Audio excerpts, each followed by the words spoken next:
There are places in the world where the day does not simply belong to the individual who wakes up, but to a structure that has already decided the rhythm long before the first window curtain moves. In North Korea, daily life is shaped by an unusual combination of routine predictability and quiet uncertainty.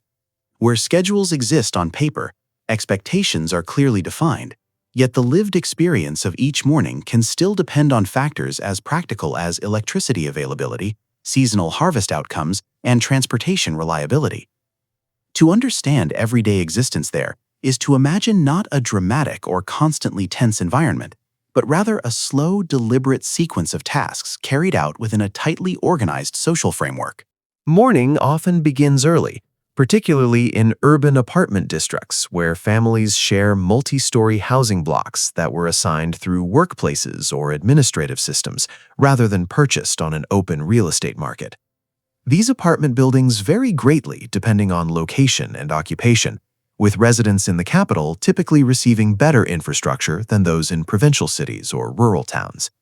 Inside, homes are usually compact, organized for efficiency rather than comfort, and decorated with a combination of practical furniture and required symbolic displays. Heating, depending on the building, may rely on centralized systems or individual stoves, and during colder seasons, households sometimes adapt their daily habits around fuel availability. Even before breakfast is prepared, the day is already shaped by logistics. If power is available, cooking appliances are used quickly. If not, alternative methods such as gas or stored fuel may be used instead. Stepping outside into the courtyard reveals that neighborhoods function as more than collections of private households. Residents belong to local administrative units that organize cleaning rotations, meetings, and collective responsibilities. It is common in the early hours to see individuals sweeping shared walkways or maintaining communal spaces, actions that are not merely practical, but also socially expected. These neighborhood groups serve as communication channels through which announcements, schedules, and mobilization efforts are distributed. Participation reinforces a visible sense of order that is considered an important public value. As a result, even routine chores can carry a degree of civic meaning that extends beyond personal preference.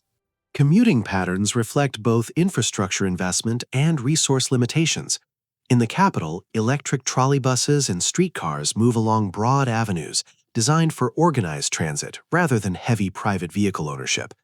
Private cars exist but remain comparatively uncommon for most citizens. Many commuters rely on walking for at least part of their journey, sometimes covering significant distances between home, transit stops, and workplaces. Trains connect industrial regions and agricultural zones, forming a backbone that supports both passenger travel and the movement of goods. However, transportation reliability can fluctuate, particularly in areas where the electricity supply is inconsistent. Waiting becomes a normalized part of the schedule, and individuals often adjust their expectations accordingly, building extra time into journeys that might appear short on a map. Work assignments historically played a defining role in determining not only occupation, but also access to housing, food distribution, and social benefits. Factories, offices, construction brigades, and cooperative farms each operate within administrative hierarchies that emphasize collective output. For urban industrial workers, the day may begin with organized gatherings or announcements before tasks are assigned. Production targets are monitored, and group performance is often emphasized alongside individual effort. On cooperative farms, seasonal rhythms dominate the calendar, with planting and harvest periods requiring extended hours and coordinated labor among large teams. Even in quieter months, maintenance of equipment, irrigation systems, and storage facilities continues as part of a continuous cycle intended to maintain food supply stability. Food planning remains a constant consideration in many households. State distribution channels historically provided staple rations, such as grains, though the quantity and reliability of these allocations have varied over time. Families often supplement through small personal garden plots, cultivating vegetables in any available patch of soil near apartment buildings or rural homes. These gardens are carefully managed, with composting, seed saving, and seasonal rotation forming part of everyday knowledge passed between generations. Meals tend to emphasize staples such as rice or maize when available, accompanied by vegetables, fermented foods, or occasional protein sources depending on regional availability. The act of preparing food is rarely rushed or wasteful. Ingredients are used thoroughly, and preservation methods such as pickling or drying help extend supplies through leaner months. Local markets have become important spaces for exchange alongside official distribution systems. These markets range from modest open-air gatherings to more structured stalls, where vendors offer produce, clothing, and household goods. Visiting such markets involves negotiation, comparison, and careful budgeting, as prices can fluctuate depending on supply. The atmosphere is often practical rather than leisurely, with buyers focused on securing needed items efficiently.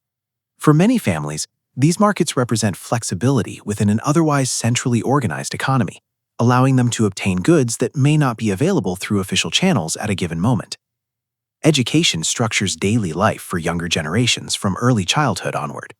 Children commonly attend nursery facilities, followed by compulsory schooling that includes academic subjects, physical exercise, and organized group activities. The school day often begins with collective routines that reinforce discipline and shared identity. Classrooms are typically orderly, with students wearing standardized clothing. Beyond formal lessons, participation in group projects and scheduled extracurricular activities forms part of the educational experience. For parents, the availability of childhood and schooling supports workforce participation, reflecting a long-standing expectation that both men and women contribute labor outside the home. Healthcare services are officially designed to be universally accessible, with clinics and hospitals distributed across urban and rural regions. Preventive care, vaccinations, and routine checkups are emphasized within the system's stated goals. However, the availability of equipment, medicines, and consistent power supply can vary significantly depending on location.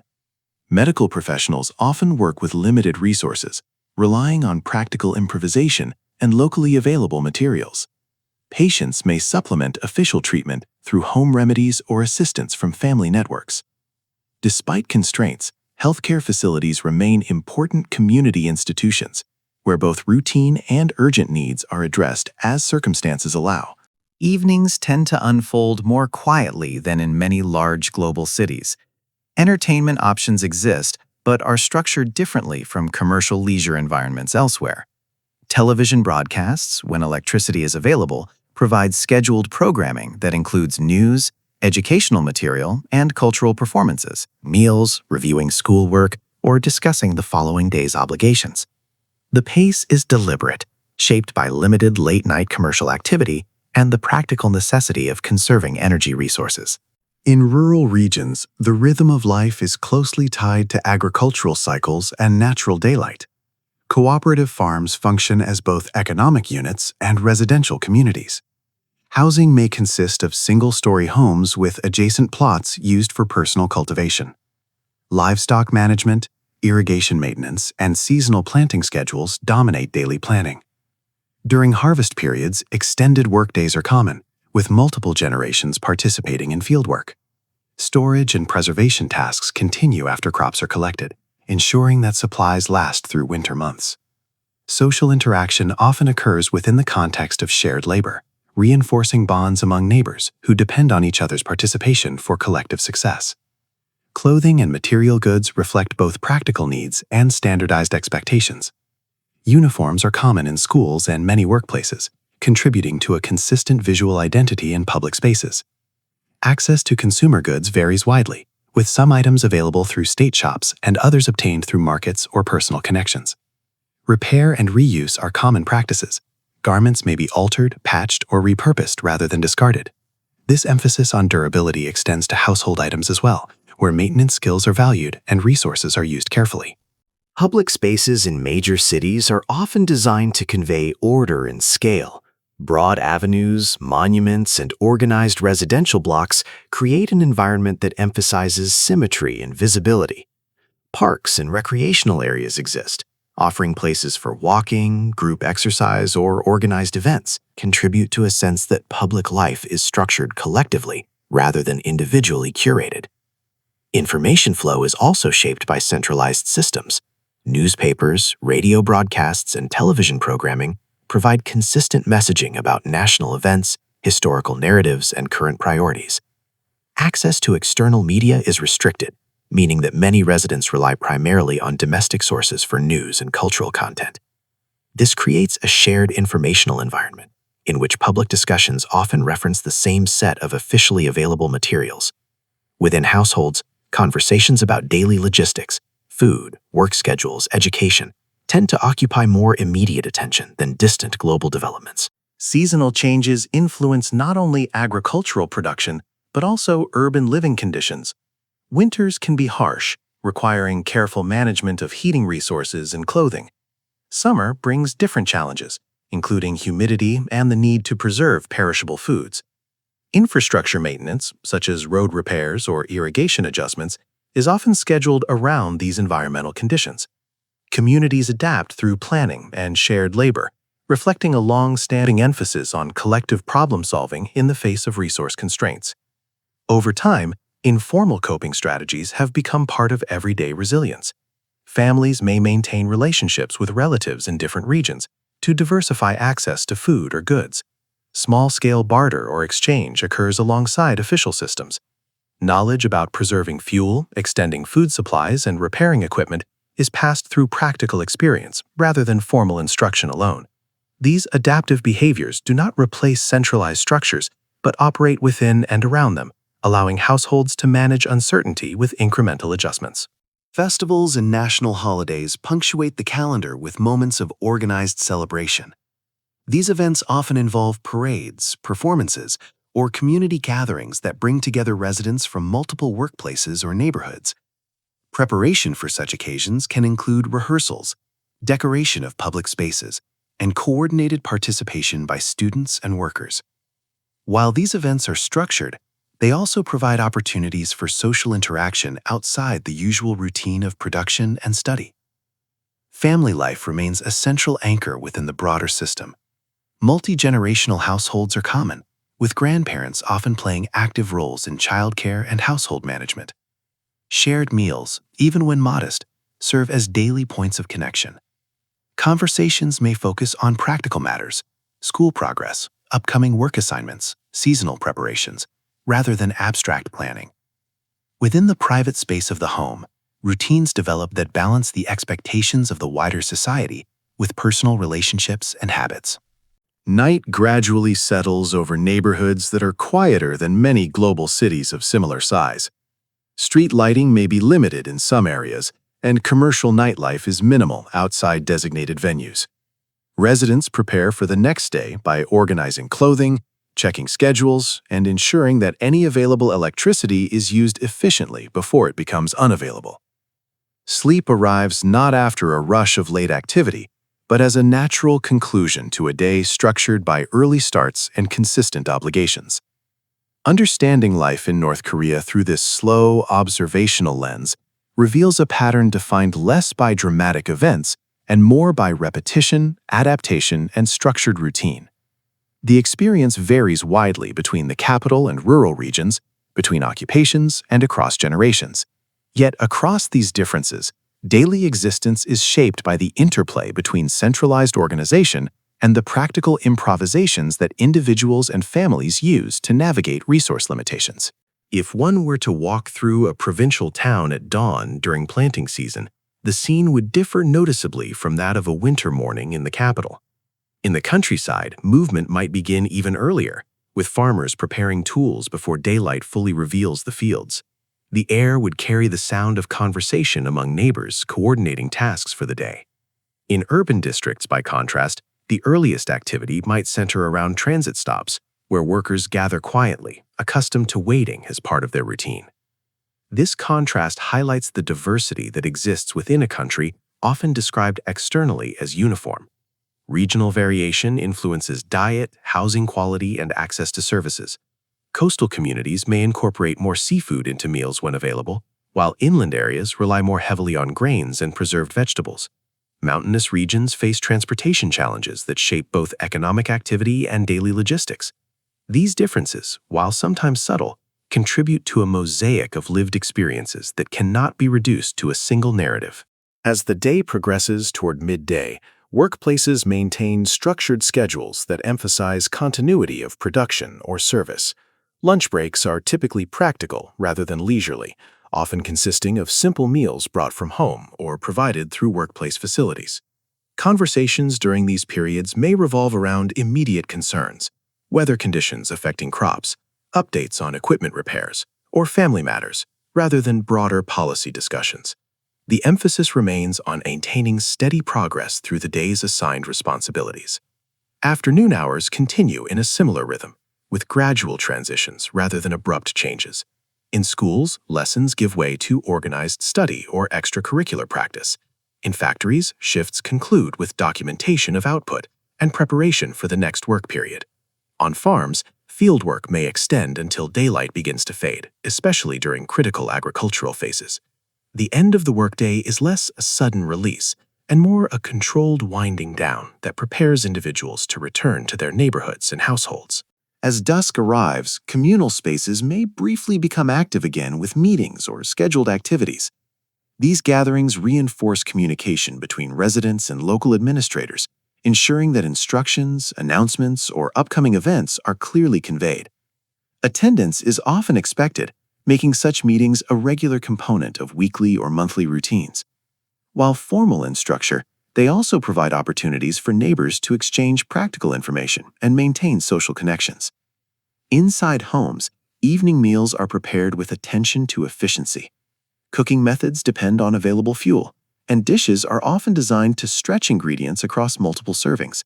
Fermented vegetables, soups, and grain-based staples appear frequently, reflecting both tradition and necessity. After eating, households may engage in quiet activities, repairing clothing, assisting children with homework, or organizing supplies for the following day. The atmosphere is generally subdued, shaped by limited access to late-night entertainment and the practical need to conserve energy. There are societies where history feels loud, filled with sudden turning points and dramatic ruptures, and there are societies where history feels slow, layered, and heavy, pressing gently but constantly on the present. Daily life in North Korea belongs to the second category. It is not defined by constant crisis or theatrical intensity in the way it is often imagined from the outside, but by repetition, structure, and an enduring sense that time moves according to rules established long ago. To understand life there is not to look for moments of spectacle, but to observe how ordinary hours are filled, how people wait, how they prepare, and how they adapt to a reality that changes gradually rather than suddenly. Morning arrives quietly in most neighborhoods. The absence of dense private traffic gives cities a muted atmosphere at dawn, especially outside the capital. Apartment buildings, often uniform in design, stand close together, forming self-contained communities rather than isolated living spaces.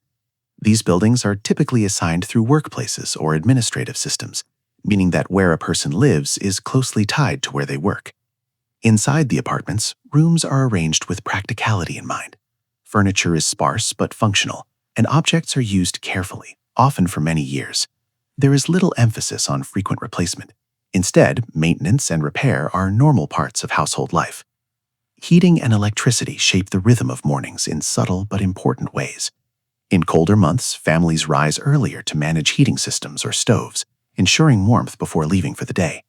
Electricity availability is not always consistent, so tasks that require power are often prioritized when it is available.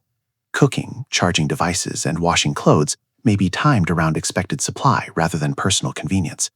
These adaptations become second nature over time, forming habits that outsiders might find restrictive, but which residents navigate with practiced ease. Outside, shared spaces reflect collective responsibility. Courtyards, stairwells, and sidewalks are maintained through organized schedules, with residents participating in cleaning and upkeep. This is not merely about cleanliness, but about visibility and order. Public spaces are meant to appear cared for, reinforcing a sense of shared duty. Neighborhood groups coordinate these efforts, along with meetings and announcements that connect individual households to local administration. Participation is expected, and absence is noticed, making community involvement a regular part of life rather than an occasional obligation. Commuting reveals much about the country's priorities and constraints. Public transportation dominates daily movement, especially in urban areas. Trolley buses, trams, and trains form the backbone of transit networks, reflecting long-standing investment in collective transport rather than private ownership. Many people walk significant distances as part of their commute, combining walking with public transport when available. Delays are common, particularly when power supply affects electric vehicles, but waiting is normalized.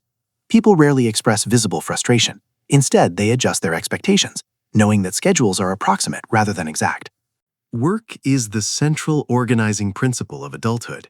Employment is not simply a means of income, but a defining aspect of social identity. Workplaces provide structure, housing access, and often food distribution links. Factories operate according to planned output targets, with workers assigned roles that emphasize collective productivity. The day is divided into clearly defined periods, including time for instruction, labor, and sometimes political or educational sessions. These routines repeat with little variation, creating a predictable flow that shapes how people perceive time itself. In agricultural regions, life follows a different but equally structured rhythm. Cooperative farms dominate the countryside, functioning as both economic units and social communities. Families live close to the land they work, and seasonal cycles dictate daily schedules. During planting and harvest periods, days begin before sunrise and end only when light fades.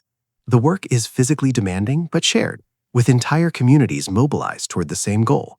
In quieter seasons, attention shifts to maintenance, planning, and preparation for the next cycle. Food is never an abstract concept. It is a daily calculation. Official distribution systems provide staple foods, but quantities and consistency can vary, making supplementation essential. Households rely on small gardens, informal exchange, and careful storage to maintain stability. Vegetables are grown wherever space allows, including near apartment buildings and along unused land. Preservation methods such as fermenting, drying, and pickling are widely practiced, extending supplies through winter months. Meals are simple, repetitive, and filling, designed to sustain rather than impress. Markets play a quiet but important role in everyday life. These spaces allow for exchange beyond official channels, offering goods that may be unavailable elsewhere. The atmosphere is practical, focused on necessity rather than leisure. Prices fluctuate based on supply, and bargaining is common. For many families, markets provide flexibility, enabling them to adapt when official systems fall short. The existence of these markets reflects a pragmatic layer of economic life that operates alongside formal planning. Children grow up within tightly structured educational systems.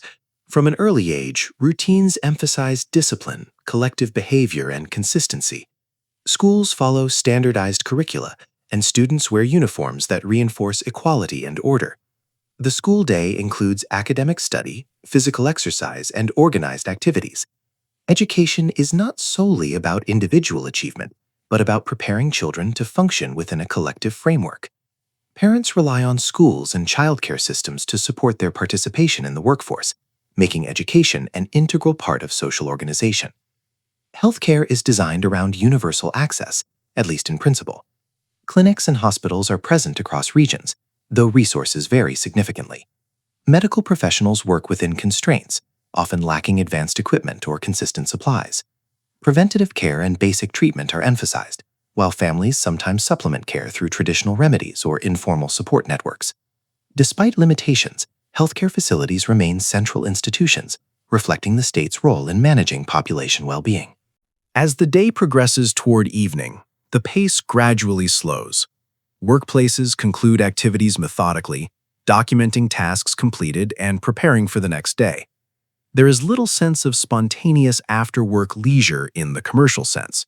Instead, people return home to family spaces, where evenings are spent quietly.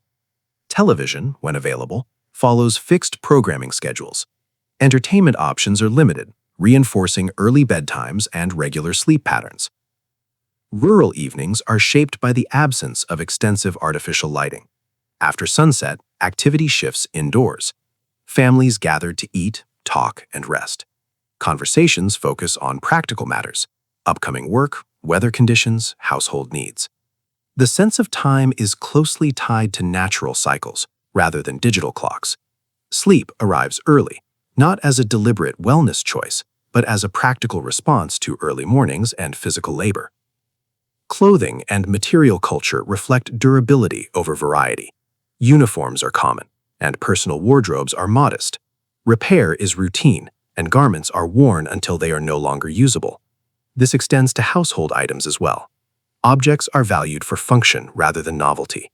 This culture of reuse shapes attitudes towards consumption, emphasizing sufficiency rather than accumulation. Public spaces are designed to convey order and permanence. Wide streets, monuments, and residential blocks create an environment that feels deliberate and controlled. Parks and recreational areas exist, but are often used for organized activities rather than spontaneous gatherings. Physical exercise is sometimes coordinated at the community level, reinforcing collective participation. Information flows through centralized channels. Newspapers, radio, and television provide consistent narratives and shared reference points. Access to outside information is limited, creating a common informational environment. This shapes conversations, which tend to focus on immediate concerns rather than global developments. The shared media landscape reinforces uniformity in public discourse, even as private thoughts may vary. Seasonal change brings visible shifts in daily life. Winter demands careful management of heat and food, while summer requires preservation of perishable goods. Infrastructure maintenance often aligns with these cycles. Communities adapt collectively, drawing on experience and shared knowledge. These adaptations are incremental, not dramatic, reflecting a long-term approach to survival rather than short-term solutions. Family remains the core emotional unit. Multi-generational households are common, with grandparents playing active roles. Daily interactions are grounded in routine rather than overt expression. Care is shown through actions, preparing food, sharing resources, assisting with tasks, rather than verbal affirmation.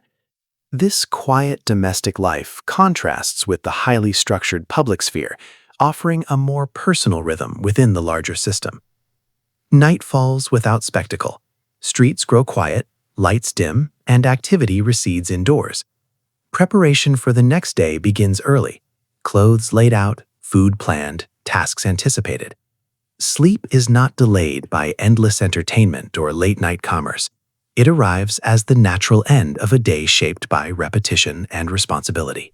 There are mornings in some parts of the world that begin with urgency, with alarms, engines, and overlapping conversations spilling into crowded streets.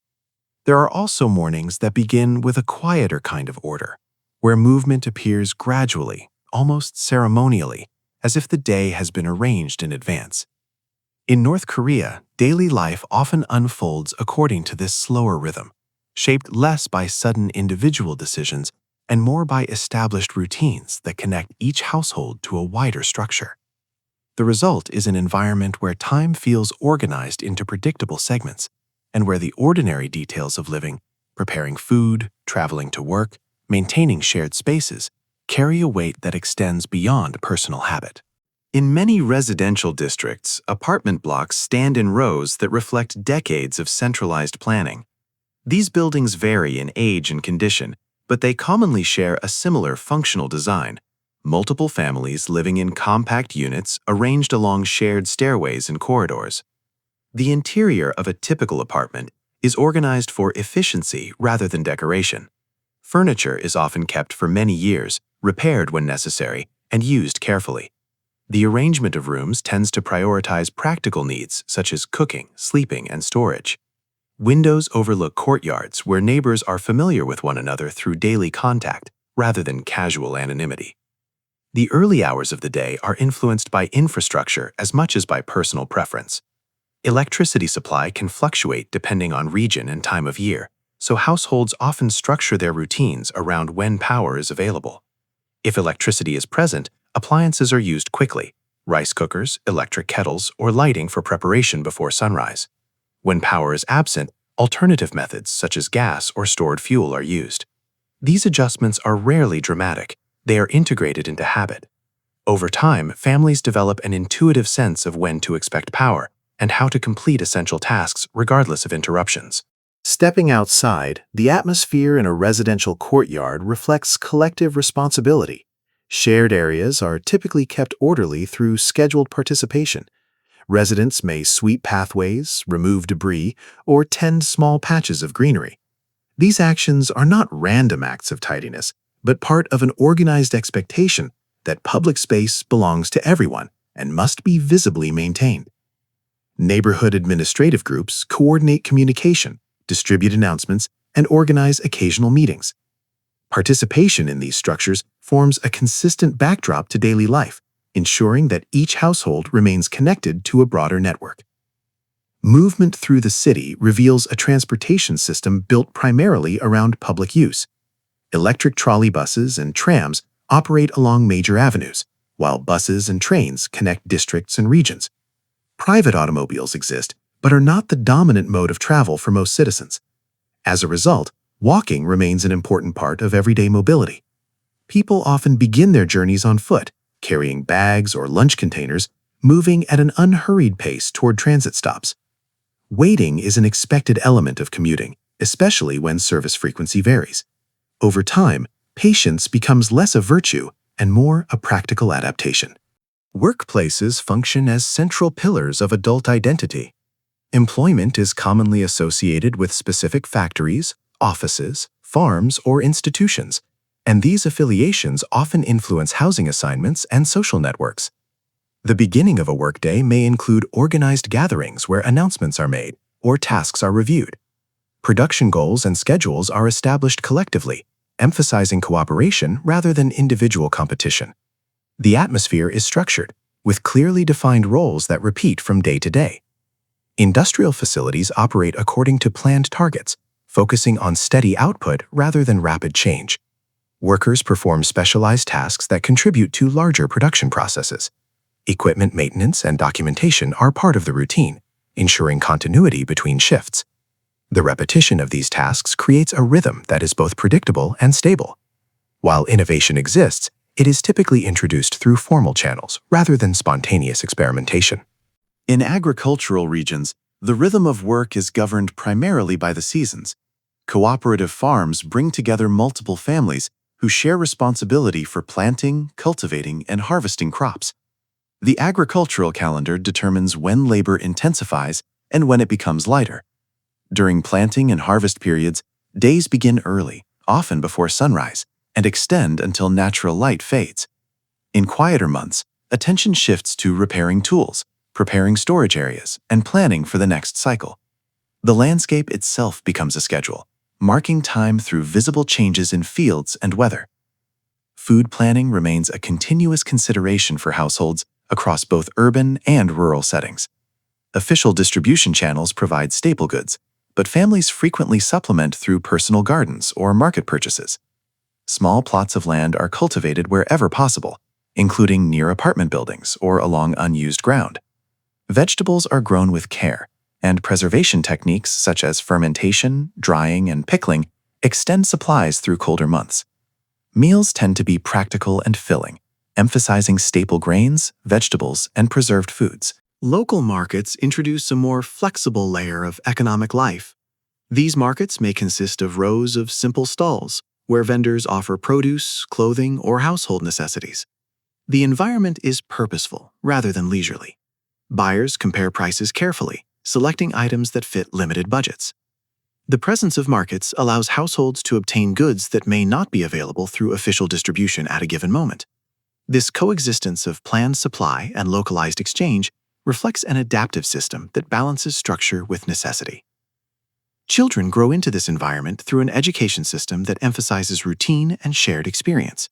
From early childhood, schedules include organized learning, group activities, and physical exercise. Classrooms are orderly, and uniforms create a consistent visual identity. Lessons focus on foundational subjects while also reinforcing collective values. Schools provide a structured setting that mirrors the broader organization of society, preparing students for participation in workplaces and community life. Healthcare facilities exist across regions with the goal of providing universal access. Clinics handle routine checkups and preventative care, while hospitals address more complex needs when resources allow. Availability of equipment and medication can vary, requiring medical staff to work carefully within existing limitations. Families often support treatment through attentive home care and practical assistance. Despite constraints, Healthcare institutions remain an important part of daily infrastructure, offering services that connect individuals to a national system of oversight. As midday arrives, the tempo of activity remains steady rather than rushed. Lunch breaks are typically brief and practical. Workers may eat meals prepared at home, often consisting of rice, vegetables, and preserved side dishes. Conversation during this time tends to focus on immediate concerns, weather conditions affecting crops, progress on assigned tasks, or family matters. The emphasis remains on continuity of work rather than extended leisure. Afternoons continue with similar predictability. In schools, lessons transition into study sessions or organized extracurricular practice. In factories, production lines maintain their pace until scheduled completion times. On farms, fieldwork continues as long as daylight allows. The gradual progression from morning to evening reinforces the sense that each day follows a familiar pattern, reducing uncertainty about what comes next. Public spaces reflect an aesthetic of order and scale. Broad avenues, large monuments, and symmetrical residential layouts create an environment designed to appear deliberate and cohesive. Parks provide areas for walking or group exercise. Organized physical activity may occur in these spaces, sometimes involving coordinated routines. These environments encourage movement that is visible and structured rather than spontaneous. Information reaches households primarily through centralized media channels. Newspapers, radio broadcasts, and television programs present consistent messaging about national events, cultural performances, and educational content. Programming schedules are fixed, and many viewers plan their evenings around specific broadcasts when electricity permits. The shared media landscape creates common reference points for public conversation, reinforcing a unified informational environment. As the workday concludes, people return home along familiar routes. The transition from workplace to household is gradual rather than abrupt. There is little emphasis on commercial nightlife, so evening activity tends to concentrate within the home or immediate neighborhood. Families prepare dinner using whatever fuel is available, often combining fresh vegetables with preserved ingredients. Meals are shared quietly, with conversations centered on practical matters. In rural settings, evening arrives with a noticeable reduction in activity once natural light fades. Limited artificial lighting encourages early rest. Families gather indoors, discussing the next day's plans or reviewing schoolwork. The absence of extensive nighttime commerce contributes to a calm atmosphere, where silence becomes a defining characteristic of late hours. Clothing choices reflect durability and function. Uniforms are common in schools and many workplaces, while everyday garments are maintained through careful repair. Fabric is valued, and items are rarely discarded quickly. Household goods are treated similarly, with an emphasis on longevity. This culture of preservation shapes attitudes toward consumption, encouraging careful use of available resources. Seasonal variation continues to influence every aspect of life. Winter requires careful management of heating and food storage, while summer brings attention to preserving perishable goods. Infrastructure maintenance often aligns with these environmental shifts. Communities adapt collectively, sharing knowledge about how to manage changing conditions. These adaptations are incremental and practical, developed through repeated experience. Family remains the central emotional anchor within the broader system. Multi-generational living arrangements allow responsibilities to be shared.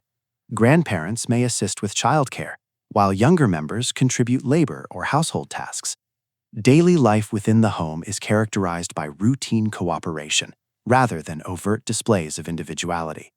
Care is expressed through consistent action, preparing meals, repairing clothing, maintaining living spaces. Night settles gradually over neighborhoods that grow quieter than many cities elsewhere. Street lighting may be limited, and movement slows to a near standstill. Before sleeping, households prepare for the following day, organizing clothing and planning meals based on available supplies. The rhythm of sleep is shaped by early starts and limited late-night distractions. Rest becomes a practical necessity rather than a scheduled luxury. Understanding daily life in North Korea through this slow observational lens reveals continuity more than change. The experience varies across regions, occupations, and generations, yet a shared emphasis on structure, repetition, and adaptation links these different settings. Life proceeds not through dramatic shifts, but through steady cycles that repeat across days, weeks, and seasons. If one were to spend an extended period observing a provincial town, subtle differences from the capital would become apparent. Infrastructure might be more modest, transportation less frequent, and reliance on local agriculture greater. Yet the underlying pattern, organized work, communal responsibility, careful resource management, would remain recognizable. Coastal areas would incorporate different foods when available, while mountainous regions would adjust schedules around terrain and weather. These regional distinctions create variation within an overall framework that remains consistent. As weeks turn into months, the repetition of routine builds familiarity that reduces uncertainty. Individuals learn how to anticipate supply changes, transportation delays, or seasonal demands. Knowledge is passed informally through observation and shared experience. Skills such as food preservation, equipment repair, and efficient resource use become part of everyday competence. An entire country can sometimes be understood not by its grand parades or official photographs, but by the quiet patterns that repeat long before any visitor arrives and continue long after the day's announcements fade. In the Democratic People's Republic of Korea, daily life unfolds within a structure that has been shaped by decades of centralized organization, collective expectation, and practical adaptation to limited and uneven resources.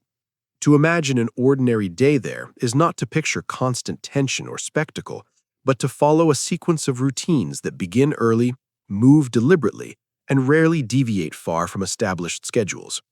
Before sunrise in many residential districts, apartment blocks stand in rows that reflect earlier waves of state-planned construction. Some buildings are newer and more carefully maintained, particularly in central areas of Pyongyang, while others in smaller cities show the marks of long use: faded paint, patched windows, stairwells polished smooth by years of footsteps. Inside these apartments, living space is typically modest, arranged for efficiency rather than comfort. Furniture is often practical and durable, kept for many years and repaired repeatedly.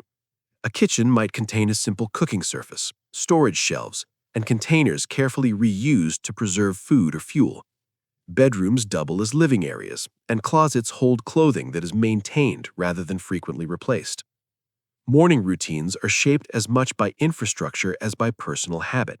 In some regions, electricity is available continuously, while in others, supply can vary, encouraging families to organize tasks strategically.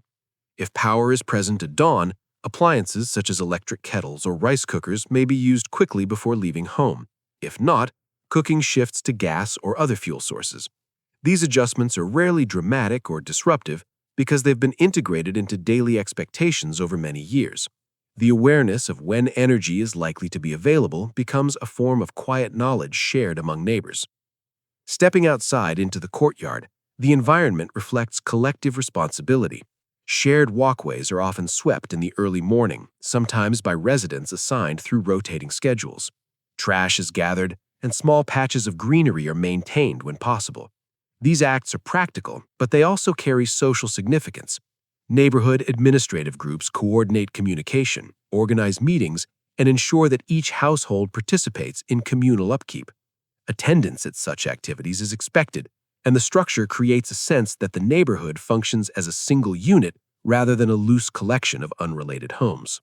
Commuting begins gradually rather than with sudden congestion.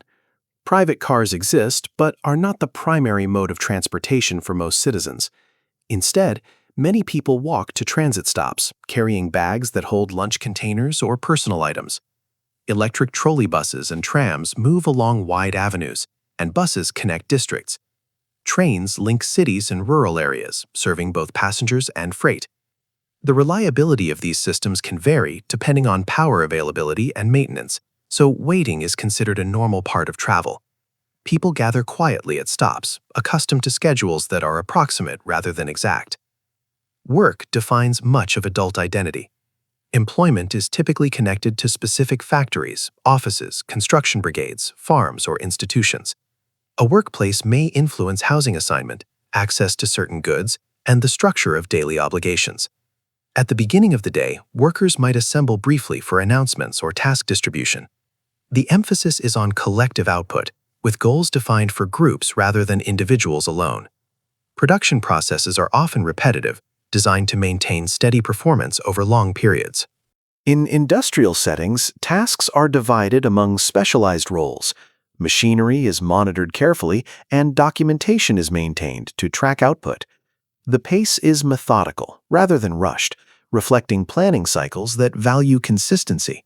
Workers become highly familiar with their responsibilities, repeating them across months and years. Breaks are scheduled, and shifts transition with attention to continuity, so that production does not halt unexpectedly. Beyond the cities, cooperative farms dominate much of the countryside. These farms function as both workplaces and communities, with families living close to the land they cultivate. Agricultural life follows the rhythm of seasons more closely than any administrative schedule. During planting and harvest, days begin early, often before full daylight, and extend until the sun drops low. Teams coordinate tasks such as preparing soil, tending irrigation channels, or gathering crops. When the busiest periods pass, attention shifts to repairing tools, storing supplies, and planning future cycles. Food remains a constant focus in household planning. State distribution channels provide staple goods at intervals, but quantities may not always meet every need, so families supplement through other means. Small personal garden plots are cultivated wherever possible, beside apartment buildings, along roadsides, or near rural homes. Vegetables are grown with careful attention to soil quality and seasonal conditions. Preservation methods, such as fermentation, drying, and pickling, are widely practiced, allowing food to last through colder months when fresh produce is limited. Meals tend to emphasize practicality and nourishment. A typical dish might include rice or maize accompanied by vegetables, soups, or fermented side dishes. Protein sources appear when available, often depending on regional access. Food is rarely wasted. Leftovers are reused creatively, and ingredients are stretched across multiple meals. Cooking is approached as both necessity and skill, with knowledge passed informally within families. Local markets provide an additional layer of economic activity. These markets range from modest open spaces with simple stalls to more organized areas where vendors display produce, clothing, or household items. Visiting a market involves careful budgeting and comparison. Prices can fluctuate based on supply, so buyers evaluate options closely before making purchases. The atmosphere is purposeful rather than leisurely, reflecting the importance of securing essential goods. Children grow into this structured environment through an education system that emphasizes routine, discipline, and shared experience. From early childhood, schedules include organized lessons, group activities, and physical exercise. Students wear uniforms that reinforce visual equality. Classrooms are orderly, and participation in collective tasks is encouraged. Education serves not only academic development, but also preparation for participation in workplaces and community structures. Healthcare services are distributed through clinics and hospitals that aim to provide broad access. Preventative care, vaccinations, and routine examinations are part of the system's goals. Resource availability can vary between urban and rural facilities, influencing the range of treatments offered. Medical professionals often rely on practical experience and careful management of limited supplies. Families play an important role in supporting patients, providing food, assistance, and ongoing care at home when needed. As midday approaches, work continues at a steady pace. Lunch breaks are usually brief and practical. Workers eat meals prepared earlier, often carried in containers from home. Conversation tends to focus on immediate concerns, weather conditions affecting crops, progress toward production targets, or family matters. Leisure remains secondary to maintaining continuity of tasks. Afternoons unfold with similar predictability. In schools, academic lessons transition into study periods or organized extracurricular practice. In factories, production lines maintain consistent output. On farms, labor continues until daylight begins to fade. The progression from morning to evening feels gradual, reinforcing the sense that each day follows a familiar pattern. Public spaces in major cities are designed with symmetry and scale. Wide boulevards, monuments, and open squares create environments intended to appear orderly and cohesive. Parks offer places for walking or organized exercise. Group physical activities sometimes take place in these spaces, emphasizing participation and coordination. These settings reflect a broader emphasis on visibility and collective presence. Information is distributed primarily through centralized media. Newspapers, radio broadcasts, and television programming provide news, cultural content, and educational material. Broadcast schedules are fixed, and households often plan evening viewing around them when electricity is available. The shared media environment creates common reference points for discussion, shaping public conversation toward topics presented through official channels. As the workday concludes, people return home along familiar routes. The transition from public to private space is gradual. Evenings are generally quiet compared to cities where commercial entertainment dominates. Families prepare dinner using available ingredients, combining fresh and preserved foods. Meals are shared in small groups, with conversations centered on practical planning for the following day. In rural areas, evening arrives with a noticeable reduction in activity once natural light fades. Limited artificial lighting encourages early rest. Families gather indoors, discussing tasks ahead or reviewing school assignments. The quiet atmosphere reflects both necessity and habit, shaped by generations accustomed to early mornings. Clothing reflects durability and function. Uniforms are common in schools and workplaces, while everyday garments are maintained through careful repair. Fabric is valued, and items are worn for extended periods. Household goods follow a similar pattern, with emphasis on longevity rather than frequent replacement. Skills related to sewing, mending, and basic mechanical repair remain widely practiced. Seasonal change influences every aspect of daily life. Winter requires careful management of heating fuel and food reserves. Summer introduces challenges related to humidity and preservation of perishable goods. Communities adjust collectively, sharing knowledge about how to manage these shifts.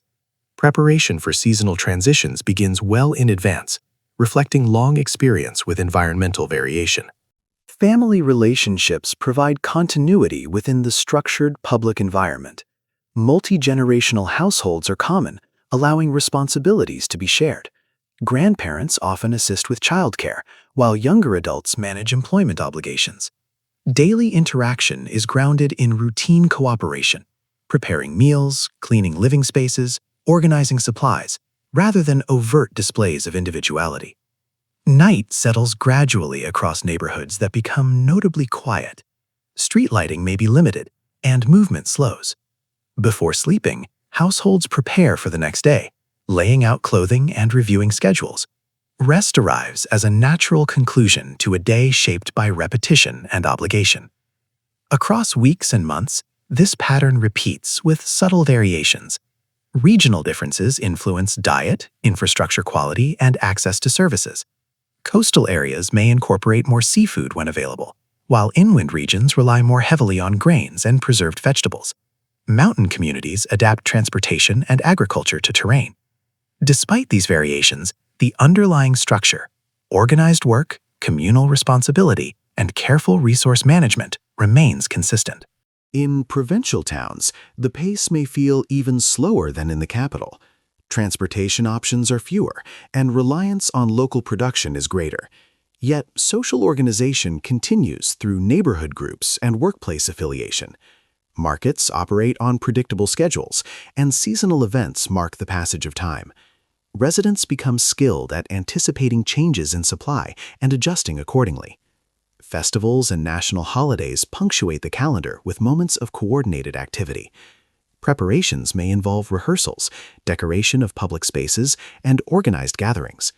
These occasions provide opportunities for social interaction outside routine labor, while still following structured plans. Participation reinforces community identity and shared experience. Over years, individuals accumulate practical knowledge that helps them navigate everyday uncertainty. They learn how to preserve fuel, extend food supplies, and maintain equipment. Informal support networks develop among relatives and neighbors, allowing resources to be shared when needed.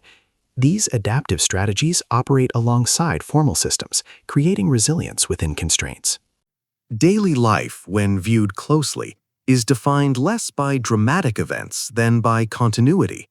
The repetition of familiar routines provides stability even when resources fluctuate.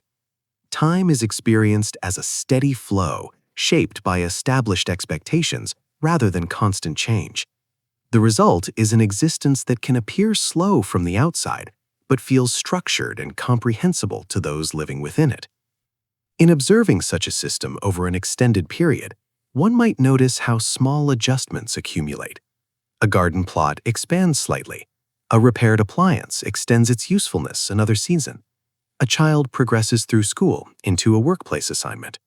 These incremental changes rarely attract attention individually, yet together they shape the long arc of everyday experience.